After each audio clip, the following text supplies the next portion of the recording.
taking me 1 second to figure out if I can have this fedora on or not. Fedoras are cool. Oh, 1 second. Okay, so I've got my fedora, I've got my raincoat, All and right. I've You're got ready for some hard-boiled fun. I've got some cigarettes that are all broken. Oh Oh my no. gosh. I don't smoke, but I have cigarettes for my movies, and these have been in my drawer for years. I think they're all like screwed up, but Oh wow. I'm your hard-boiled detective. I've got my liquor, I've got my Yes. smokes, I've got my fedora and my raincoat, and I'm ready All to do this right. thing. You're Okay. more prepared than I am, that's for sure. Oh, this is an Wardrobe interesting. wise, for sure. Yeah. World War II was coming to an end. Warner Brothers had a bunch of war-themed films set to be released in various stages of post-production, and they wanted to release all of those before they got to their other movies. Due to that, this film was delayed for about a year and a half. At that point, Bacall had made her debut in 44 with her first movie, To Have and Have Not, and then they shot this one. To Have and Have Not was a huge hit, but then her next movie wasn't very good, and she in particular wasn't very good, and she got a lot of bad reviews for it. Now, she played a particular type of character in To Have and Have Not. It was actually Howard Hawks that directed both of these movies we're talking about. And his wife, who was nicknamed Slim, had a certain personality type. And Hawks used that personality type for Bacall on the screen. And it was actually I think it was his second wife at the time, was the one who saw Bacall on the magazine cover and said, hey, you should use her. And she used that Slim personality, and Bogart even called her Slim in the movie. That persona is what they tried to inject in the reshoots for The Big Sleep, the second cut, once the delays had happened. Now, she had a very powerful agent at the time that was also Hawks's agent. And then he talked to Jack Warner at Warner Brothers. And he basically implied, like, listen, I'm putting this in my own words, but it's like, oh, man, you seem to have a really good relationship with my clients. I would hate for anything to happen with that. It would be a shame if me and my clients went somewhere else to another studio. But that won't happen because you're so accommodating, and you see that Bacall didn't give a good performance, and some reshoots really help her out a lot. Basically implying that it would be a good idea for you to reshoot a lot of her scenes to make her look better, or else I'm going to take my clients somewhere else. And basically, Jack Warner relented. They did reshoots twice, actually. They did 2 sets of reshoots, and they were all geared towards changing the dynamic with Bogey and Bacall into that more of the have and have not. And also, they were dating at the time. They were a very big power couple. So this was beneficial to Warner's, not just on the screen to keep their relationship well with their clients, but also financially would benefit them to take advantage of the fact that there was this steamy relationship with Bogey and Bacall. So this was the first Bogey and Bacall movie, even though To Have and Have Not was the first movie they did together. That was where they actually met and became a couple. And this was the first one when they were actually married and they were Bogey and Bacall. So pretty interesting. I saw both versions. A lot of the stuff they cut out may have the movie make a little bit more sense, but it wasn't actually like any entertaining scenes. A lot of the sexual innuendo, double entendres, a lot of that stuff was put in after the fact. I think of them as two very different types of hard-boiled private eye, because Raymond Chandler always saw Philip Marlowe as a white knight type character, a man who wanted to rescue people from bad circumstances. And those circumstances were created by people higher up. So he was always getting at the corruption underneath all the glitter of Los Angeles and so forth. Whereas Sam Spade is a very hard-nosed, I'm in it for me kind of person. So I've always seen him as being a lot more, I guess, Sam Spade as being a bit tougher in the sense of having more of a shell, an emotional shell than Philip Marlowe, who is relatively nice compared to Sam Spade, I think. I mean, his humor, of course, he cracks wise all the time with everybody, but that's just his way of dealing with the harsh realities that he has to deal with. But there are even moments in the film, I won't go into them specifically, where he seems to care about people who are unfortunate. But these are just little observations I saw throughout the movie. You know, that's a really good point. I may edit out what I just said because you made me view it in a completely different way. You're absolutely right, because Spade was sleeping around with his partner's wife.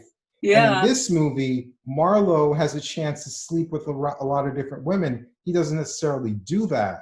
right. So, yeah, you made a really good point.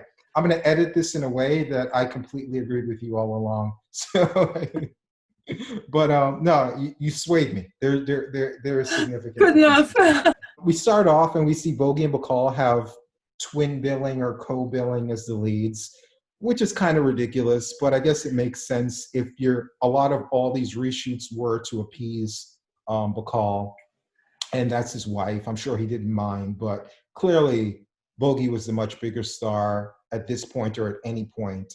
And even in the film, you take out the reshoots, Bacall's hardly in it. Even with the reshoots, she's barely top billing in the movie. Like, she doesn't really have a lot of scenes, only once you get towards the end and some of the other characters have died off. We get established right away that he's going to the Sternwood residence. A lot of the main characters, I wouldn't say they're one-dimensional, but you kind of get an idea of what they're all about within like 5 seconds of them being on screen. I know, it's amazing how much information you get just in the first 10 minutes of this movie. Carmen is one of the main characters, the youngest daughter, and she throws herself right away at Bogey. And one thing I noticed in this movie, I don't mind it on any level. I'm only pointing it out because it really hits you in the face. Almost every woman in this film is like 18 to 25, and they're all gorgeous. And they all throw themselves at Bogey. I'm just like, and again, I'm not disparaging it. I'm not judging it. I'm a guy. Show me as many beautiful women as you want. But that was a pretty jarring. Did you notice that as well? Oh, of course. Yeah. I mean, everybody wanted to sleep with him, be with him. I mean, the bookstore clerk. Yeah. So we get Carmen throwing herself at him. It's implied very early on she's very loose. He makes cracks at the butler about her.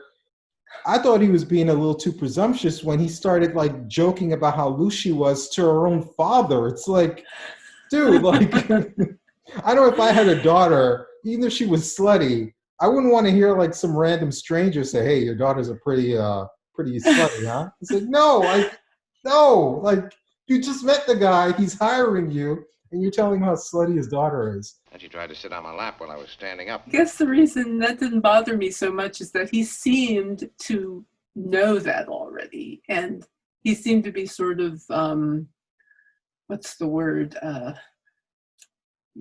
Just take it in stride that his daughters were bad. Yeah, it made sense because of how the story played out, the things we learn about what's been happening over the last few years with them. Him taking it in stride makes perfect sense. Much like Bogey, when he went into the greenhouse with Sternwood, Sternwood had a tie, a shirt, buttoned to the top. He had, I don't know if it was like a robe or a smoking jacket, and he had a sweater above his shoulders, a sweater on his lap, and he's perfectly fine. And Bogey is just like taking everything off, and he is like drenched in sweat, much like I am now. So this getup was fun because I wanted to just have the look of the private eye, but I am drenched in sweat. So much like Bogey, I'm going to take some of this stuff off and get a little bit more comfortable. But yeah, I thought that was pretty funny. I don't know if it was intentional or not, but just seeing like every time they cut away and then cut back to Bogey, like someone was just like throwing buckets of water on him. He just got more soaked every cut they made. I just found that hilarious. He was just like rolling up his sleeves, wiping his brow. It was a pretty interesting interaction with him and the general. It's interesting because the general hires him, but that's the only scene the general's in the whole movie. Mm-hmm. So, but yeah, basically there's a lot of characters being talked about. Some that we see later on, some that we don't even see at all, some that are just cameos where we see for a few seconds, and then there's a lot of exposition. There's just so much in this scene with the general that is just, it's overwhelming. It's really overwhelming. Yeah, basically once that scene is over, we get established the fact that, okay, he's hired him because he's being blackmailed, and it has something to do with his youngest daughter. From there, we get our first scene with Bacall. And again, a lot of sexual innuendos, some double entendres. That seems to be present in all of the scenes they're in together. And I'm sure a lot of that was in the reshoots, a lot of that stuff. Yeah, I would assume that, yeah. Yeah. So after that, he goes to the bookstore, which was his first clue. Arthur Gwynn Geiger. That's the first clue he has. And he owns a bookstore. He goes to the bookstore and he realizes the person running the bookstore doesn't really know that much about books. So he's thinking, okay, there's something fishy going on here. And I haven't read the book. Have you? Yeah, I have. It's been a long time though. Okay. So from my understanding, you can correct me. A lot of this was a cover up for a pornography ring. And they couldn't say a lot of that because of the restrictions at the time with the Hays Code and things like that. Is that correct? I think so, yeah. Okay, because it's implied that because the person, Agnes, who's the person in the front of the bookstore, is running a bookstore but doesn't know anything about books, because he asked her like a few trap questions, like, if you know about books, like you would know the answer to this type things, and she didn't. She failed that like test. So he's like, okay, if someone's running a bookstore and they don't know anything about books, there's something fishy going on here. And that's something the movie couldn't get into because it was pornography based, from my understanding. So it's a lot of it is left vague as to what was really going on with Geiger and with Carmen. But he goes across the street, as you talked about before. This is the first introduction we get to a trope that is not only in a lot of sitcoms and movies, but a lot of pornography. We get the hot girl with the hair tied up and the glasses on. We can all see she's a 10, but like she's supposed to be looking like this real nerdy girl. And then she undoes the hair or takes off the glasses, like, whoa. I know.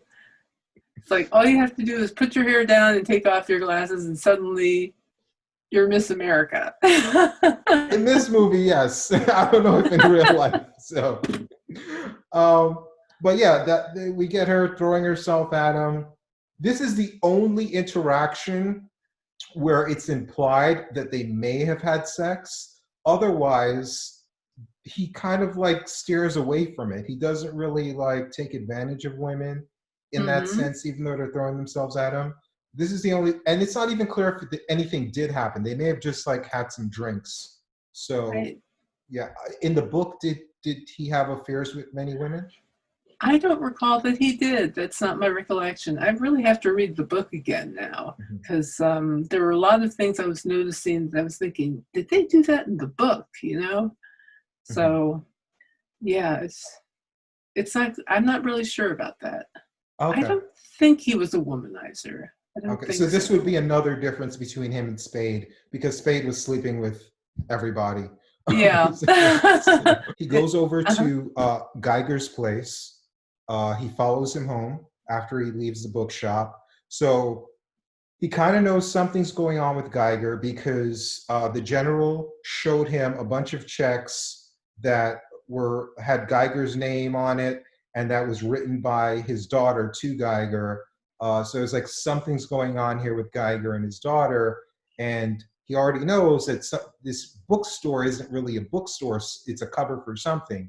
So he goes over to Geiger's place, he sees a car, and in it, there's like the name of Sternwood in there. So it's like, okay, someone from the Sternwood family owns this car that's in front of Geiger's house, and there were a few cars there. Eventually, after waiting for a while, he falls asleep and he wakes up to gunshots. Goes into the house, Geiger's dead. We see Carmen's there, but she's drugged up. It's not clear if she was drugged or she's just someone that does a lot of drugs. But from following the movie, it seems like she's just like a drug addict who just does drugs to party and have fun. Do you remember any of that from the book? I honestly couldn't tell you. I think she was drugged up, but I honestly. Should I stop asking you questions about the book? You should probably stop asking me questions about the book because it has been a long, long time since I've read it. Well, I was going to say, one of the things that struck me when he's looking around where Geiger is dead, he feels no compunction whatsoever about going around, picking things up, looking at them, putting them back. They had fingerprint technology back then. Makes you kind of wonder what he was thinking, you know? Mm-hmm. And in fact, the cops aren't really brought in at all until much, much, much later. Yeah. So he's already hired by the Sternwood family. So his first instinct is to get the daughter out of there. Now this is one of the deviations from the 45 and 46 version. In the 45 version, we see him going around the house a little bit longer. So like you said, it didn't make sense what he was doing. Well, if you saw the 45 version, it would frustrate you even more because he's touching more things and moving around and doing more stuff. But here they cut it short, and they cut that short to add more scenes with Bogey and Bacall. And when he goes back to the house, the scene where he's talking to Bacall, that's a scene that was added on in the 46 version. So they cut out the searching around to have that conversation. And it's pretty good dialogue. I think the best dialogue is the rewrite stuff with Bogey and Bacall. It seems very snappy. The only thing I don't like about movies like this is that they don't need to make everyone super clever. The dialogue is just so snappy. It's just like everyone isn't that fast.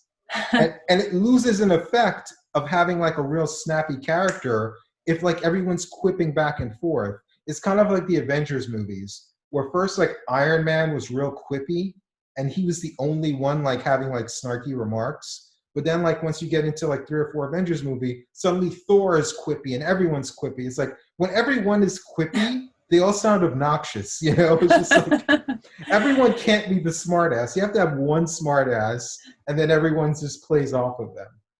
Well, I think that's part of Raymond Chandler's style. If you read his writing, it's his style to have people quipping back and forth. That comes out to a great extent in the screenplay that he helped write for Double Indemnity, to name another movie. But that's Raymond Chandler. Raymond Chandler was a big stylist, so he enjoyed quippy remarks, no matter who was making them, I guess, but especially Marlowe's. Yeah, I enjoyed it. I'm not complaining about it. I thought it was fun, but just as a review, as reviewing the movie, it's like everyone can't be this smart. This is someone sitting down with days and weeks to figure out a smart conversation. This isn't people on the spot going back and forth like boom, boom, boom, boom. No, no one is that clever, you know? But the dialogue is fun though. It's just not realistic, but it's super fun and it's super interesting. It's one of the stronger parts of the movie. It is fun. Yeah.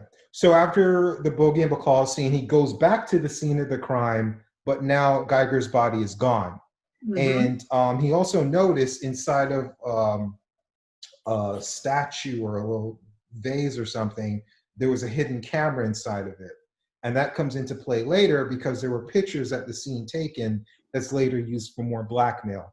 But before that happens, another character is killed, an off-screen character. Geiger was on screen for just like a few seconds where we saw him go into the house and then we saw his dead body and then he was gone. The next character, Owen Taylor, we never see at all. And he was evidently the chauffeur of the Sternwoods. And I guess that was his car that had Sternwood in it, or it was a car he was driving for the Sternwoods that had their name in it. And he was killed. The car was found in the water. They fished it out. The police called Bogey there because they know he's working on a case with the Sternwoods. The DA put him on the case. Evidently, Owen was in love with Carmen. And I'm going to try to figure this plot out as we go because it's super confusing. So hopefully we can talk through it and make sense of it. So it appears that Owen was in love with Carmen. And based on the dialogue of that happened at the scene of the where they were pulling the car out of the water, she evidently had affairs with many of the chauffeurs. And Owen either Owen killed Geiger is I think what's happened here. Either because he was in love with Carmen and jealous of Geiger, or Geiger was running some kind of illegal business or pornography type thing, and he was trying to get revenge or kill him to get him out the way to protect Carmen. Whatever reason, it's because he loves her and he wants to protect her, or he's jealous or whatever. But Owen is the one that kills Geiger, from my understanding. And then Really? Owen is later killed. Huh? Because I always had the impression somehow that for some reason that Carmen had done it. But who does she kill? No. Oh, we'll talk it out as we go. So Yeah, for now, let's say Owen killed Geiger, just for the sake of argument. Okay, that sounds good. I'll go with that. Because he's got to figure in there somewhere. We have another Bogey and Bacall scene. Bacall says, hey, I'm being blackmailed for these photos. And Bogey already knows it because he saw the camera. And someone has these photos of Carmen at the murder scene, and they're blackmailing Bacall for it.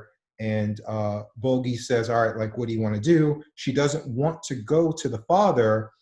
So instead, she says she'll go to Eddie Mars, who's a gambler, and he'll give her the $10,000 she needs. So Sean Regan, who is basically the person Bogart is replacing, he's the one that did the things that Bogart is doing for the general prior to this, because his daughters were always getting in trouble and he was blackmailed before, and Sean was the one handling all this stuff for him. Sean ran off with Eddie's wife. This is what Bacall tells Bogart. Bogey goes back to the bookstore to see if they know that Geiger's dead, to see if they're in on it or see if he can find out some information.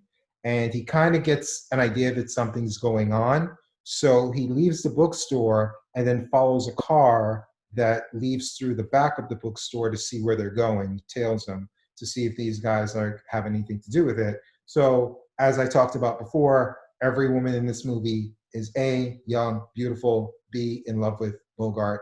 And the cab he drives into, of course, is being driven by a 20-year-old model who is just smitten by Bogart. So he goes in the cab, follows the car, and then he finds out the name of someone else that he's following, which is Joe Brody, who's somehow involved in this thing with the bookstore and somehow involved with possibly the murder of Geiger. So we get that information, and she says, hey, call me, please. I love you. Here you are, sugar. Buy yourself a cigar. If you can use me again sometime, call this number. Day and night. Night's better. I work during the day. That's a good guy. Then he goes back to Geiger's place, and he finds Carmen hiding in the bushes. And then they go back inside the house, and Eddie Mars shows up. And Eddie says, hey, Carmen can go, but you got to stay. He has some goons with him, Sidney and Pete, his little comedy goons. They have some verbal jousting. Before Bogart leaves, he gets the last word. Oh, by the way, how's Mrs. Mars these days? You take chances, Marlowe. I get paid to. Bogart goes back to the apartment that he found where the guys were leaving, Joe Brody's place, and he sees Bacall go into the house as well. So then he follows Bacall into the apartment, and now it's Bacall, it's Joe Brody, and it's Agnes from the bookstore. And here we get a little bit of exposition, and we kind of get a little bit more information of what's going on. So Joe Brody is blackmailing Lauren Bacall for the pictures of her sister Carmen at the murder scene. Now, Joe pulls a gun on Bogart, and then he goes to answer the door, and then he has his girlfriend Agnes holds a gun on Bogart as well. And then at the door is Carmen, who's the person that's in the pictures. She comes in with a gun. So now there are 5 people in the apartment and 3 guns. And within like 2 seconds, Bogart has all 3 guns. So Oh yeah. he's doing his Bogart thing. And after he takes control of the situation, all right, so he lets Carmen go. He gets her out of there, and he kind of figure out what's going on. And all right, he says, okay, I kind of get an idea of what's going on here. Joe says he doesn't know anything about the murder. He got the pictures from the dead chauffeur because he followed him after he left the scene of the crime and got the pictures for him, but he didn't actually kill him. So that's how he got the pictures. And then someone comes in and knocks at the door once everything is figured out. And he was like, hey, give me one of those guns. It might be Carmen trying to shoot me. He was like, don't worry about it. I got all 3 guns. So of course, Joe opens it. He's like, yeah, you're fine. You're fine. That's like the dumbest thing to say. It's like, yeah, maybe it's somebody else who has a gun. Did that not occur to you, dude? This actually caught me off guard because what Bogart said made sense. It's like, listen, I have all 3 guns. Like, what are you worried about? And like the minute the door opened, you're boom. I was like, oh shit, what the fuck happened? I heard this loud sound. I was like, oh shit, he's dead. So yeah, basically someone kills him. It's not Carmen, but it's someone else with a gun. And yeah, maybe if Bogart would have gave up one of those guns, he might have been alive. But wait for it. He Bogarted all the guns. Oh no. Oh Lord. I had to say it once. Bogart goes after the person that killed Joe, and it's Carol Lundgren. And basically, he killed Joe thinking Joe killed Geiger, but Bogart was like, listen, Joe didn't kill Geiger. Geiger just got the photos. He didn't actually kill anyone. He just got killed. Then there's a 9-minute exposition scene that happened in the original version that kind of explains the story a little bit. But that 9-minute scene is basically all cut out. What did you hide Geiger's body for? You admit shooting Brody, do you? Take a jump, Jim. He doesn't have to admit it. Here's his gun. Come on. And that replaced the entire 9-minute exposition scene from the original. They did that to make room for another Bogey and Bacall scene. And I think this is the most famous Bogey and Bacall scene in this movie, and maybe in any movie, but it's this long scene where this double entendre sexual innuendo scene about racehorses, and it's pretty good. Oh, it's very cute, and I always feel like I'm watching, like the first time they really do that in the movie, I think of it as kind of a hard-boiled meat cute. And to me, this scene is like really playing that for all it's worth, you know. Yeah. Just, yeah, it's subtext, but barely. Barely. I think you nailed it. It feels like a meet cute, and it's barely subtext. I think that There you go. That's the perfect way to put it. At the end of the conversation, once all that cute stuff is out the way, we do get a little bit of information on the plot a little bit. So at the end of the conversation, it's implied that Eddie Mars and Geiger were involved in some kind of a legal business together. And we do find out that Geiger owned the apartment, Eddie Mars owned the apartment Geiger was living in. So again, this may be all that porn thing or whatever illegal business they were doing together. It involved Eddie and Geiger, and Eddie was kind of like Geiger's boss. So they were entangled to some extent together. One of the things I thought I would point out that I noticed this time a little bit more is that in his cutesy interactions with Bacall, there would come a point where she would say something or something would happen and he would switch interrogation mode. It was very subtle, but he was pumping her for information during the cuteness. Yeah. And it got more pointed as it went. I would say that's a similarity that Spade and Marlowe have. In that in both characters, he can get flirtatious and cutesy, but he's still a detective trying to figure out what's going on at the end of the day. That's it. Yeah. So from there, he tells Eddie, hey, I want to have a talk with you. I'm going to go to your casino. So Eddie knows he's coming at this point, and a long scene happens. I like this casino sequence because it's all plot, plot, plot, plot, plot, plot, plot. Characters you barely see, characters you only hear about, and backstories, and it's just like all like your brain working, brain working, brain working. Here you kind of turn your brain off, and it's just like these good actors and this good back and forth. And I thought this scene was really fun. You get a little bit of Bogart, you get a little bit of uh, Bacall, you get a little bit of back and forth with the main bad guy Eddie, and it's just character stuff. It's no plot. And then at the end of it, we find out that it was all a ruse just for them to throw Bogart off the trail. Eddie says, hey, I hate having Bacall in my place. Every time she comes here, I just want to kick her out. She's always drunk. No one wants her here. And anytime she wins, she takes my money. When she loses, she only gives me meaningless paper and never pays me back. And then she wins a bunch of money, and then someone goes to rob her, and then Bogart saves the day, and he's like, all right, are we done with this bullshit? I know it's all set up. I know you guys just did this for my benefit, a show for me, and what's really going on?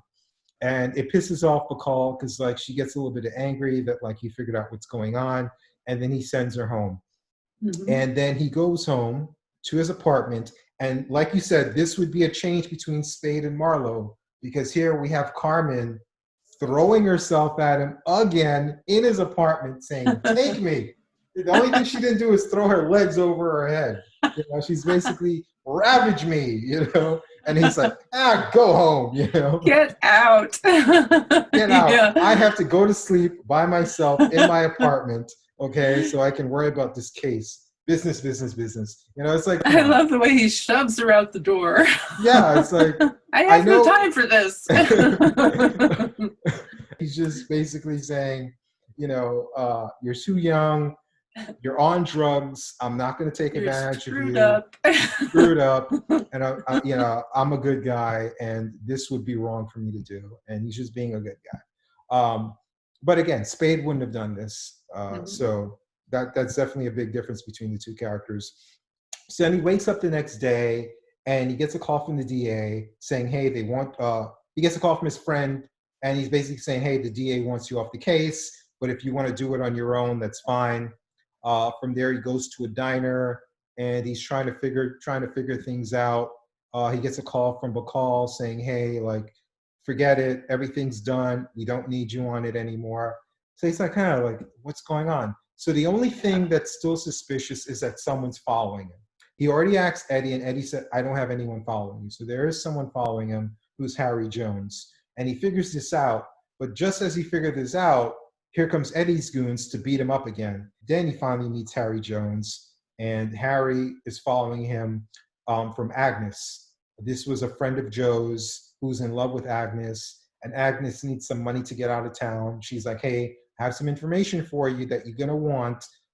Just give me $200 so I can get out of town and get away from this craziness. And Harry's in love with her, so he's just being the messenger boy. She's a nice girl. We're talking about getting married. She's too big for you.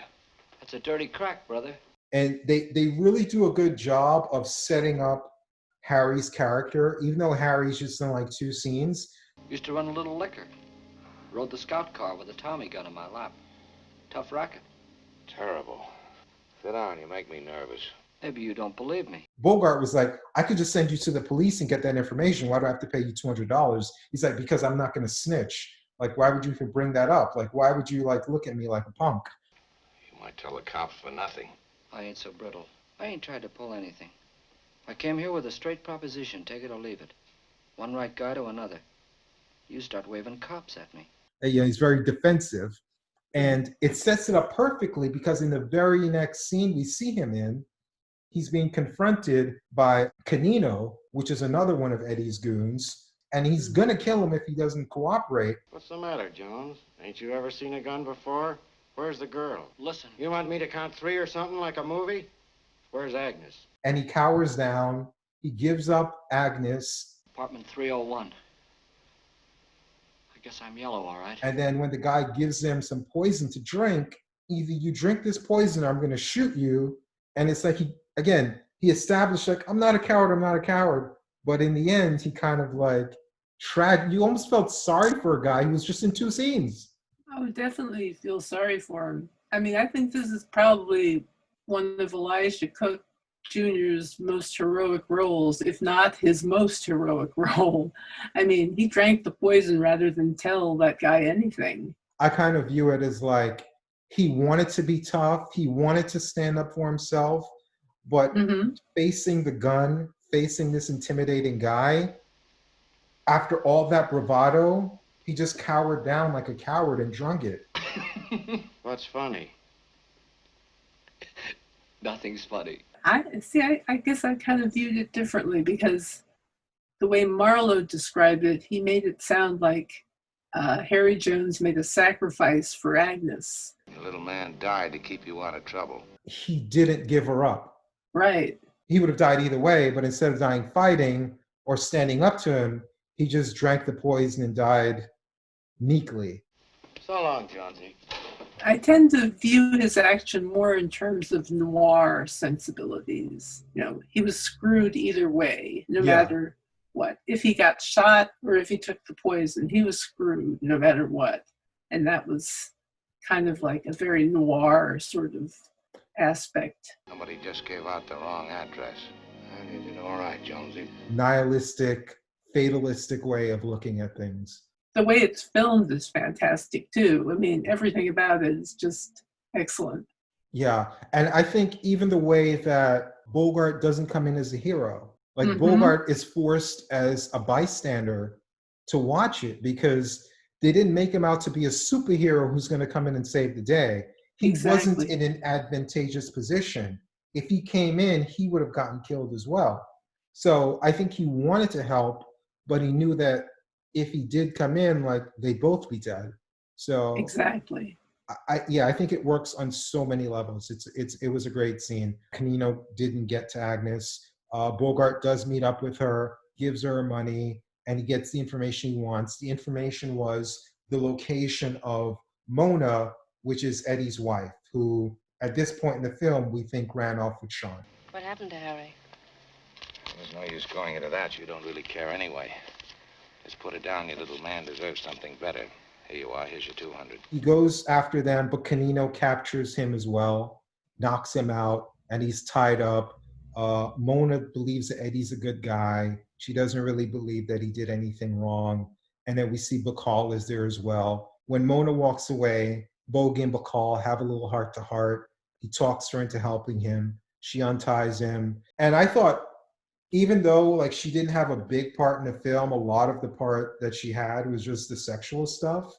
They really did justice for her character at the end because she's brave, and then she really like saves the day almost. Like she didn't technically kill the bad guys, but she gave an assist though. She gave a huge assist. There behind the wheel. Over here, Canino.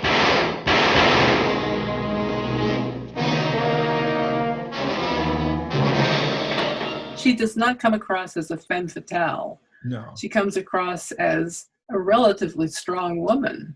Yeah. Agnes is more the femme fatale. Yeah, she's just like a strong female character, which is good because up until that point, she was just like this floozy who just like was there to have some quippy dialogue. Yeah. This really added a dimension to her character. Very late in the film, but it was well done as well. A lot of things are, despite like the craziness of everything, there's a lot of stuff that's well done in this movie. She confesses to killing, saying, hey, she killed Sean. Bogart doesn't buy it. He just blows past it. He calls up Eddie. He's like, hey, like I escaped your guys. Where do you want to meet up?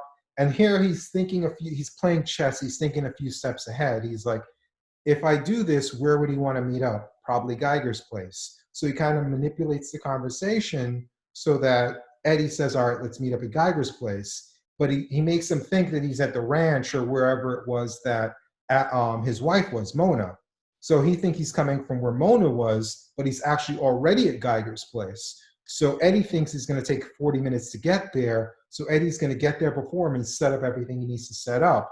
But really, Bogart's already there waiting on him. And then we get a fun scene in that Eddie thinks he's in control. He thinks he has everything. He's all relaxed and laid back.